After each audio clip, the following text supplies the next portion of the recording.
उत्तर शाळेच्या समोर येऊन बघा, 3 लाईन लावलेल्या सर. अक्षरशः ते भर पावसामध्ये ती पोरं अशी बाहेर अशी पूर्ण ढोरांमध्ये फिरत असतात. काय परिस्थिती आहे?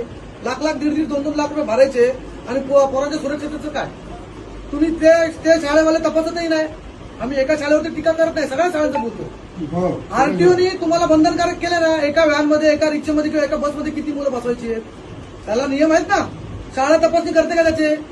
का शाळेने फक्त पैसे घ्यायचे? शाळा नाही करत, प्रशासन नाही करत. त्यांनी एक दिवस तरी तपासणी केली असेल का एवढ्या वर्षामध्ये, की या रिक्षामध्ये बाबा 4 लोकांची त्याच्यामध्ये, 4 मुलांची त्याच्यामध्ये परमिशन आहे, 10 मुलं कशी जातात? शाळेचं काम नाही ते.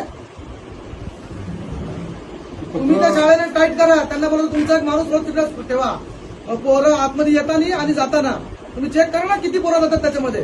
त्या सर्व रिक्षा, त्याच्यानंतर बसेस वगैरे फिटनेस पण चेक करा. हा, त्याचं fitness check करा. की त्या बसेसमध्ये सीसीटीव्ही असला पाहिजे, त्याचा ऍक्सेस असला पाहिजे, सगळ्या गोष्टींकडे त्याच्यामध्ये केअरटेकर पण असलं पाहिजे एखादा. तुम्ही लोक त्याच्या बाबतीत काय बोलतच नाही, बघतही नाही. आणि काय पण ढोबळ शासनाचा जीआर आला, ह्याचा जीआर आला, जीआर आला ते तर तुम्हाला करण्याचं काम, तुमचं काम येते. हे काम कोण करणार?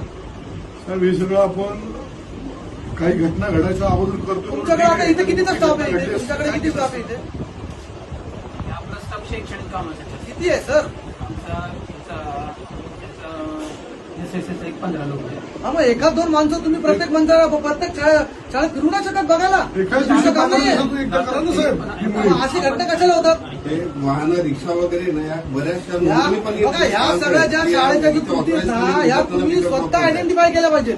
जाऊन कुठे कुठे चुकतात शाळेवाले, आयडेंटिफाय करा ना तुम्ही, व्हेरीफाय करा ते. त्याच्या विरोधात तुम्ही त्यांना पत्रव्यवहार करा किंवा त्यांचे लायसन्स रद्द करा. करणार पण ऐका, जे त्याच्यातले स्पेशालिस्ट लोक आहेत हा. ते आरटीओ असतात, आम्हाला गाड्या छोट्या हे शैक्षणिक काम आहे, त्याच्यासाठी आमचं स्टाफ असतो. अहो साहेब, गाडीचं इंजिन तुम्हाला कळत नाही, पण गाडीमध्ये किती लोक बसावे हे तर तुम्हाला कळतं ना सर. ऐका तुम्ही, आम्ही पत्रव्यवहार करणार त्यांच्याशी, हा. पण आता तुम्ही सगळ्या ज्या गोष्टी आहेत ना, परवानगी त्यांना आरटीओ कडून घ्यायची आता असतात. बघा, आम्ही त्यांच्याशी आम्ही 15 फक्त तुम्हाला देत नाही.